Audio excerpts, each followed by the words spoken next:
C'est toujours bien de parler à ceux de dehors avant de revenir en famille. C'est ce qu'il fallait faire. Et aussi, ce temps passé, c'était nécessaire pour qu'on puisse observer, que vous puissiez observer ce qui se passe. Et je pense que s'il y a des gens qui doivent véhiculer l'idéologie que nous voulons faire passer, c'est bien vous qui travaillez à la maison centrale. Et je pense que durant ces 15 mois, vous avez pu observer beaucoup de choses avec moi, dans l'administration, un peu partout. Vous avez pu observer l'évolution de la situation. Et je pense qu'il était temps donc, en début de cette année, qu'on puisse se donner un nouveau départ pour l'institution, mais aussi pour le pays entier. Il y a une pratique qui se passe dans tous les ministères, on a remarqué ça. Lorsque vous demandez un travail, automatiquement, c'est un cabinet d'études externe. On donne au cabinet pour faire l'étude et c'est coûteux.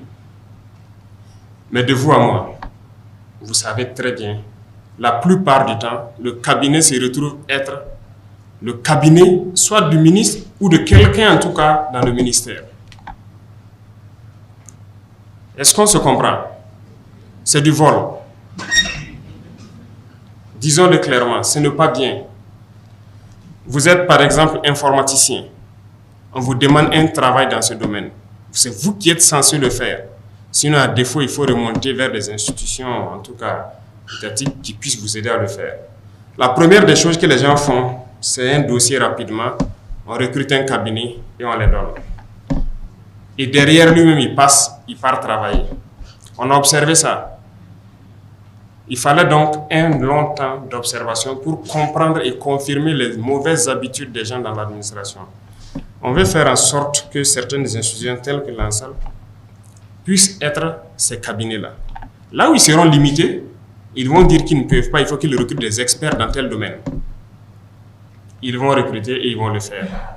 Mais la plupart des travaux qu'on essaie d'effectuer dans la plupart des ministères, il y a de la ressource à l'académie pour le faire.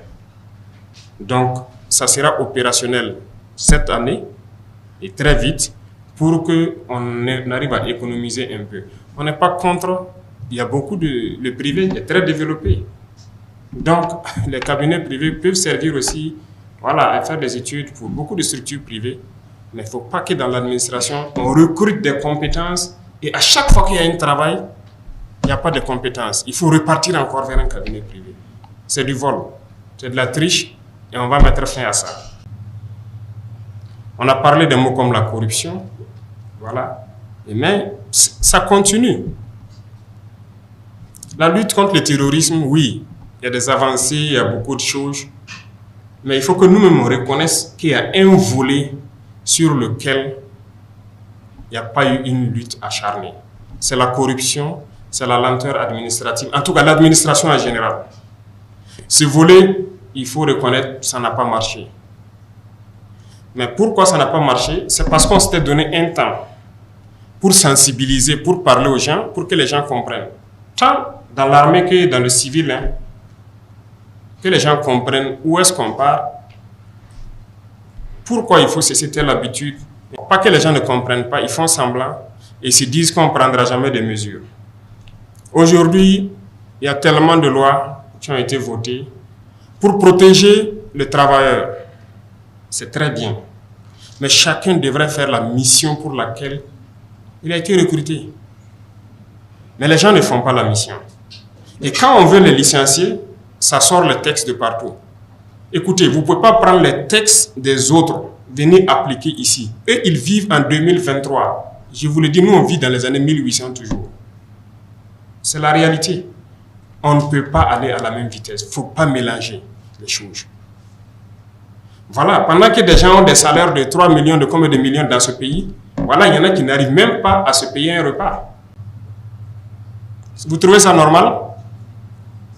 Ah non. Ah non. Moi, je suis opposé à ça.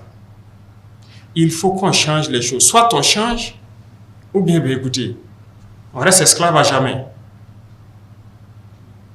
On est là pour changer les choses.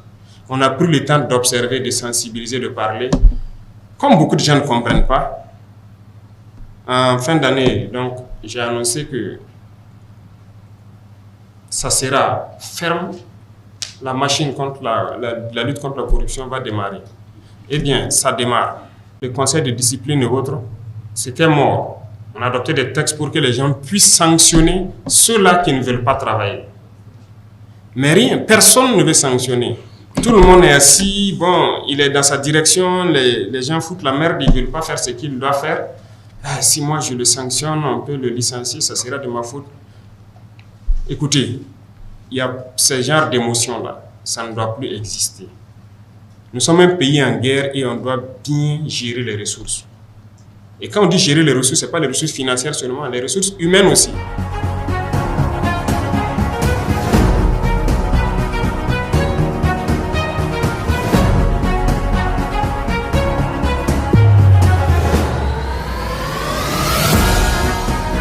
Zoumara Véronique.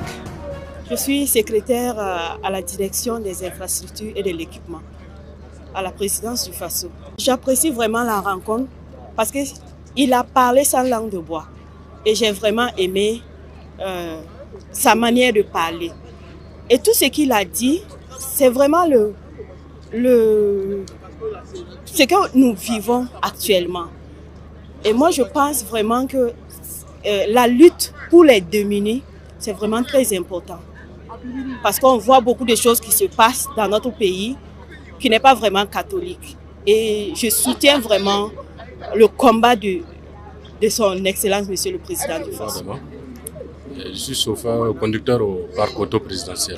Ça m'a beaucoup honoré d'avoir un entretien direct avec le président, y compris tout le personnel de la présidence. Ça nous fait plaisir parce que depuis qu'il est au pouvoir, comme il a bel et bien précisé, c'est la première fois.